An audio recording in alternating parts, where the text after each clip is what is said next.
Bienvenidos al quinto vídeo sobre este repaso por esquemas que estamos haciendo al temario de historia para selectividad de Cataluña. Y en este caso, como decía, es el quinto vídeo, es el quinto tema, el del franquismo 1939-1975. Recuerda que los esquemas los tienes en la página web que ves aquí abajo de selhistoria.com. Estos vídeos también los tendrás allí. Y nada, vamos a hacer un repaso porque la idea era que cada tema lo pudiésemos meter en una página y por lo tanto, pues las cosas básicas que tendrías que saber o lo que tendrías que desarrollar de cara al examen. En el caso de este tema del franquismo, recuerda que normalmente lo dividimos en dos porque es un tema muy largo y el 1959 se considera que es un punto de inflexión. Vamos a ver. En la primera parte, por ejemplo, una pregunta de SL es explica el régimen franquista y sus inicios. Y ahí tendrías que explicar un poco la política interior, es decir, qué características tiene, pues es un estado totalitario, religioso católico, de inspiración fascista, anticomunista, etcétera, etcétera, etcétera.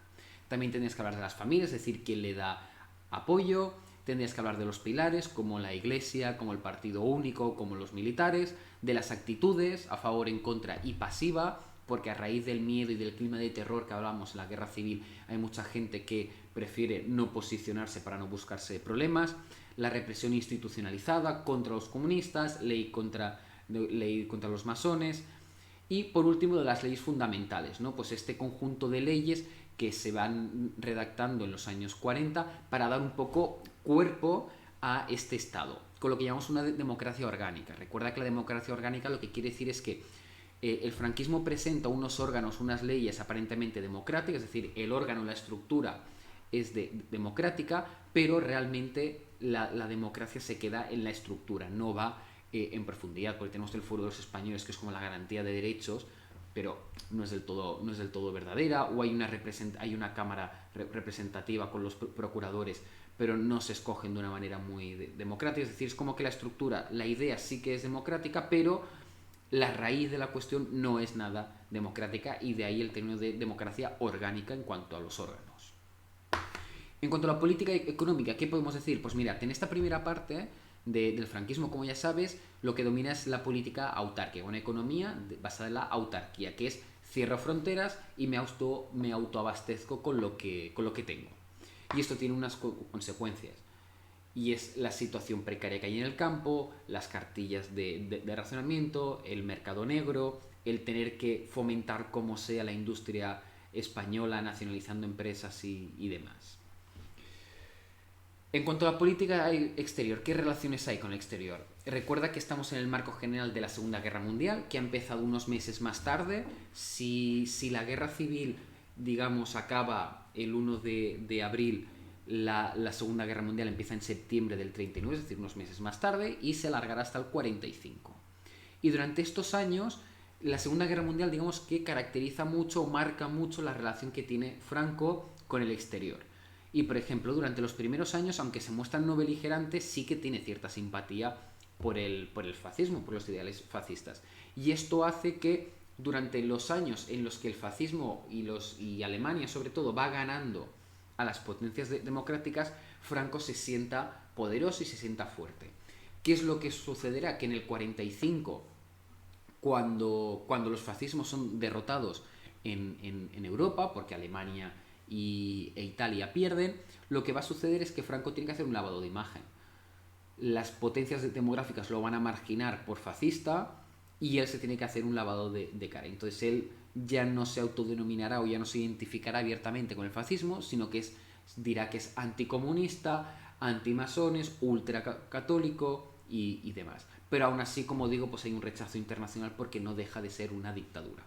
Pero esto vuelve a cambiar con la Guerra Fría. La Guerra Fría, que es así, resumido, una vez en la Segunda Guerra Mundial ha ganado el bando, pues, de Estados Unidos y de la URSS, lo que falta por debatir, lo que falta por ver es quién impone su modelo económico, quién impone su modelo de sociedad.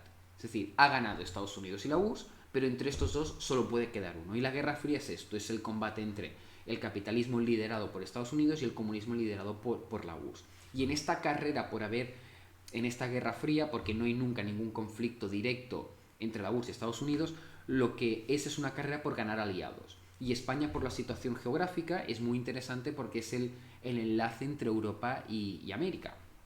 Y entonces Estados Unidos lo quiere reclutar a España como aliado. Y a partir de aquí se empiezan a hacer una serie de pactos, primero con Estados Unidos y después con una aceptación y una abertura internacional, que ya digo que comienza por un interés político geoestratégico a raíz de la Guerra Fría de Estados Unidos contra la URSS.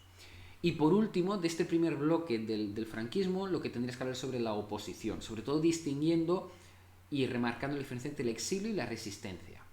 El exilio, que son todas aquellas personas que se marchan del país y por lo tanto se oponen al régimen franquista, pero se oponen desde fuera, desde el exilio, por ejemplo, llevándose el gobierno de la República fuera de España. Y después la resistencia, que son las personas que se oponen al régimen franquista quedándose en el territorio español, como por ejemplo los maquis y demás. Sí que tendrías que distinguir algunas etapas que son precisamente las de la Segunda Guerra Mundial, es decir, cuando los fascismos van ganando la Segunda Guerra Mundial, la oposición es muy poca, porque no hay motivación.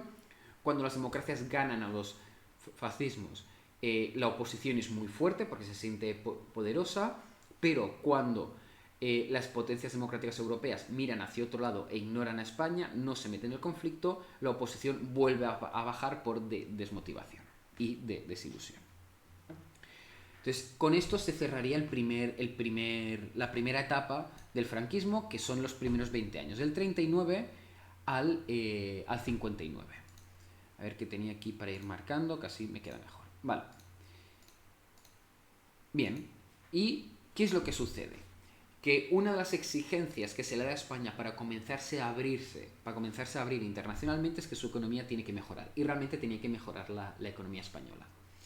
Y por lo tanto, en 1959 se lanza un plan económico, se llama el Plan de Estabilización, con dos objetivos muy claros, que es la estabilización económica, por ejemplo, la deuda pública, y la liberalización del mercado, tanto interior como exterior, es decir, que yo pueda comerciar con quien me dé la gana. Esto se concreta en distintos planes de desarrollo que Laureà Rodó liderará. Y además se da entrada al gobierno cada vez a gente más civil, es decir, a gente técnica, los denominados los tecnócratas, gente vinculada al Opus Dei, porque recuerda que nos hemos vuelto ultracatólicos, ya no somos fascistas, sino que somos ultracatólicos, por lo tanto, gente del Opus Dei con buena educación, gente que sabe mucho de economía. Ya no es una cuestión de militares gobernando, sino que tenemos que buscar a gente técnica, gente que sepa de economía, del sector social, del sector laboral, etc. Y por lo tanto contrataremos a técnicos. Este nuevo plan de estabilización, que tú te tendrías que enrollar más, pero como digo, aquí lo explico de manera picadita y rápida, tiene unas consecuencias. Distinguimos dos tipos de consecuencias, las económicas y las sociales o demográficas. Las consecuencias económicas, ¿cuáles son? Las que afectan al sector primario, secundario y terciario. Al sector primario, ¿qué es lo que afecta al éxodo rural? ¿Por qué el éxodo rural? Porque uno de los ideales con este plan de estabilización y planes de desarrollo es potenciar la industria. Si se potencia la industria y se mecaniza el campo, ya no se necesita tanto mano de obra en el campo y sí en las ciudades para la industria. Y por lo tanto, ¿qué sucede? Hay máquinas en el campo, ya no se necesita mano de obra y esta mano de obra se tiene que ir a las ciudades. Por lo tanto, hay un éxodo, hay una marcha rural del campo a la ciudad. El sector secundario, ¿qué es lo que sucede? Que se desarrolla. La industria crece mucho y al crecer mucho hace que la población se tenga que ir a vivir a las ciudades. Y si se tiene que ir a vivir a las ciudades, ¿qué es lo que sucede? Que el sector servicios tiene que mejorar. Y esto es lo de la terciarización. Es decir, que el sector terciario aumenta. Por lo que decía, porque si ahora tú te vas a la ciudad y la población en las ciudades crece, pues tiene que haber hospitales, tiene que haber colegios, tiene que haber, por ejemplo, bancos para poder construir todo lo que se está construyendo, o, por ejemplo, cosa clave, fomentar el turismo para los extranjeros. ¿Qué es lo que sucede? Que tanto la mecanización en el campo, como la tecnología de las industrias, como el tema del turismo, dependen mucho del exterior. Y esto es un hándicap. ¿Por qué? Porque cuando en el 1973, por ejemplo, tengamos la crisis del petróleo, España se va a hundir. Porque como dependemos tanto del exterior, en el momento en el que hay una crisis económica mundial, España se resiente más. Porque depende mucho de la economía mundial por estas cosas. Vale, esto en cuanto a las consecuencias que decíamos económicas. En cuanto a las consecuencias sociales y demográficas. ¿Qué es lo que tenemos en cuanto a las consecuencias sociales y demográficas? Estos puntos. Por un lado, las dos primeras hacen más referencia a la demografía como tal, que ¿qué es? Aumenta la población. ¿Por qué? Porque ahora las condiciones son mejores, las condiciones de vida en las ciudades son mejores, por lo tanto, vive gente durante más años, la esperanza de vida aumenta un poco, la fecundidad, la tasa de fecundidad también es buena por la situación en la que hay, y esto hace que, por lo tanto, haya más nacimientos, muera menos gente y la población aumente. Y además, también lo que hay que afecta a la demografía son movimientos migratorios, tanto del exterior, es decir, gente que vive en España y se va a trabajar a Alemania, Bélgica, Suiza, porque es donde está repuntando en Europa y donde hay mucho trabajo, y interiormente, es decir, gente que del campo se va a la ciudad, en el caso de Cataluña, pues que de Andalucía, de Murcia, se van a Barcelona y al cinturón industrial. Recuerdo que el cinturón industrial son todas aquellas localidades, municipios que rodean a Barcelona, como Santa Coloma, como Badalona, como Cornellà, Hospitalet, Esplugas, Sant Joan Despí, etc. Y ahora ya vamos a las cuestiones más sociales como tal. ¿Cuáles son las cuestiones sociales?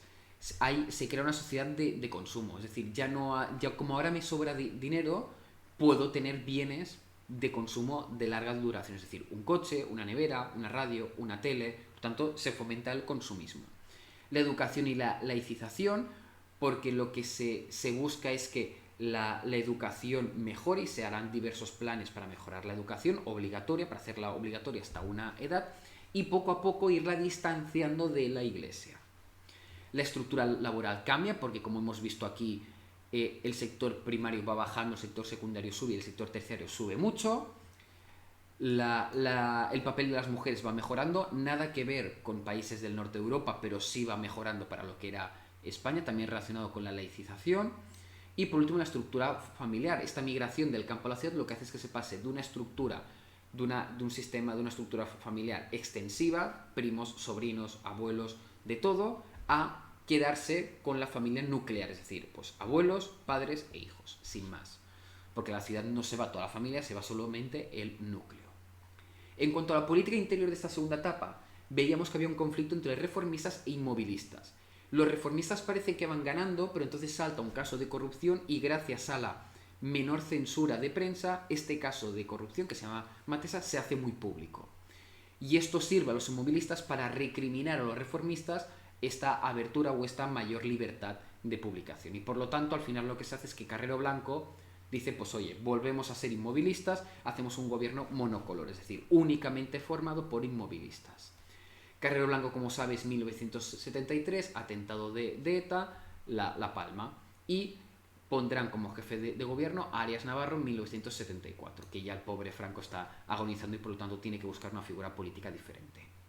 Y oposición de esta segunda etapa, pues por ejemplo, tenemos el Partido Comunista que, digamos, anima la idea de la Junta Democrática de España en 1974, el PSOE con la Plataforma de Convergencia Democrática en 1975, que después de la transición veremos que se fusionan.